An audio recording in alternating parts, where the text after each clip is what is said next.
Seu sonho, ele precisa te assustar, ele precisa te dar frio na barriga, porque senão você não tem força, você não tem coragem, ousadia para se mover. Então esse foi um insight também que eu tive com uma das palestrantes, que foi bastante interessante, porque muitas vezes a gente fica com medo e não age. Só que o nosso sonho, aquilo que é o nosso sonho, aquilo que move a nossa alma, ele precisa nos assustar, ele precisa nos dar medo, porque é a partir disso que a gente vai criar coisas extraordinárias para executar aqui o plano divino que o Criador tem para nós. Então, esse insight foi sensacional. Um outro insight que eu tive, que teve um dado lá de uma pesquisa que uma palestrante trouxe, que as mulheres, elas morrem mais de cardiopatias. E isso é uma coisa que não é tão divulgada. E aí eu fiquei refletindo que a questão da psicossomática, né, que primeiro as coisas se materializam lá no espiritual, na mente, para depois ir para o corpo. E aí, quando a gente pensa nessa coisa da cardiopatia, se a mulher ela tá com algum desequilíbrio emocional, que ela não conseguiu nomear, que ela não conseguiu falar, que ela não conseguiu expressar isso de alguma forma, isso se transforma em uma doença cardíaca. Isso pode acontecer.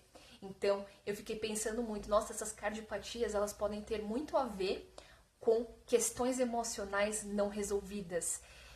A mulher excluiu, não quis lidar com a dor emocional e isso se transformou em uma cardiopatia. Então, isso também foi algo que me fez pensar, como uma hipótese, é claro. 1 a cada 8 mulheres podem ter câncer de mama. E aí entra de novo na questão da questão da psicossomática. Por quê? Porque na psicossomática a gente vê que as mamas falam da nutrição. Então, quando você não se sente nutrida pelo feminino, pelo masculino, pode vir a gerar essa questão do câncer de mama. Então, é um ponto de atenção para as mulheres, o quanto que cuidar das nossas questões emocionais e mentais fazem com que a gente tenha saúde física e não entre num processo mais agressivo de doença como um câncer, por exemplo. Um outro dado que uma palestrante trouxe, que eu achei bem interessante, né? Que meninas de 11 a 17 anos, elas param de fazer esporte.